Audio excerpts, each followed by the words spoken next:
World football അമേരിക്കയിൽ നടക്കുമ്പോൾ കഴിഞ്ഞ ആഴ്ച ഫുട്ബോളിൻ്റെ ഔദ്യോഗിക ഓഫീസായ സ്വിറ്റ്സർലൻഡിലെ ഫിഫയുടെ ഓഫീസ് സന്ദർശിക്കാനും അവിടെ ഗസ്റ്റായി പങ്കെടുക്കാനും അവസരം കിട്ടിയ ആളാണ് ശ്രീ തമ്പി ആന്റണി. അദ്ദേഹത്തിൻ്റെ വിശേഷങ്ങൾ പറയട്ടെ. വളരെ യാദൃശ്യമായിട്ട് ഞാൻ ഫ്രാൻസ് വരെ പോയപ്പോൾ ഒരു മീറ്റിങ്ങിന് പോയപ്പോൾ അപ്പോൾ എനിക്ക് തോന്നി അവിടുന്ന് 4.5 മണിക്കൂർ ട്രെയിൻ എടുത്താൽ സൂറിക്കിൽ പോകാം. ഓക്കെ. അപ്പോൾ ഞാൻ അവിടുത്തെ സൂറിക്കത് പോയി ഒരു 4-5 ദിവസം അവിടെ വിസിറ്റ് ചെയ്യുക. പിന്നെ എൻ്റെ ഒരു ആഗ്രഹമായിരുന്നു ഫിഫയുടെ ഹെഡ് ഓഫീസിൽ പോകാമെന്ന്. സാധാരണ അവിടെ ആൾക്കാരെയും സന്ദർശനം അനുവദിക്കാറില്ല. പക്ഷേ എൻ്റെ ഒരു വളരെ ക്ലോസ് ഫ്രണ്ടും പിന്നെ ഞാനൊരു ഇന്ത്യയിൽ നിന്നുള്ള അമേരിക്കയിൽ നിന്നുള്ള ഒരു ആർട്ടിസ്റ്റ് ആയതുകൊണ്ട് ഒരു സ്പെഷ്യൽ ഗസ്റ്റായിട്ട് അവർ കൺസിഡർ ചെയ്തു. എൻ്റെ ഭാഗ്യമെന്ന്.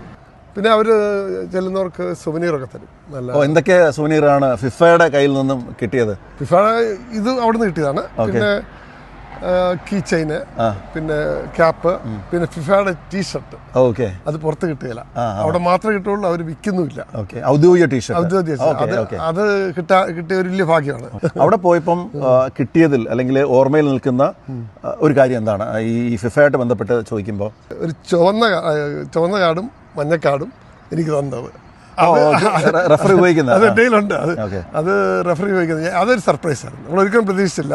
അതെന്തിനാണ് ഈ സൗന്ദര്യത്തിൻ്റെ കൂടെ അത് തരുന്നത് ചോദിച്ചു. പിന്നെ ഞാനത് സന്തോഷമായിട്ട് സ്വീകരിച്ചു. അത് വീട്ടിൽ എൻ്റെ കയ്യിലുണ്ട്. അതൊരു വലിയ അനുഭവമായിരുന്നു. ചുവന്ന കാർഡും മഞ്ഞക്കാർഡും ഒക്കെ കാണിച്ച് ഫിഫ ഇത്തവണ ഏറെ വിവാദത്തിലായ ഒരു വേൾഡ് കപ്പാണ് നടന്നു പോകുന്നത്. ചുവന്ന കാർഡും മഞ്ഞക്കാർഡും ഒരുമിച്ച് കിട്ടിയ മറ്റൊരു കളിക്കാരനില്ലാത്ത ഒരാളുടെ കൂടെയാണ് ഞാനിപ്പോൾ നിൽക്കുന്നത്. അമേരിക്കയിൽ നിന്നും മാതൃഭൂമി ന്യൂസിന് വേണ്ടി പ്രതാപ് ജയലക്ഷ്മി.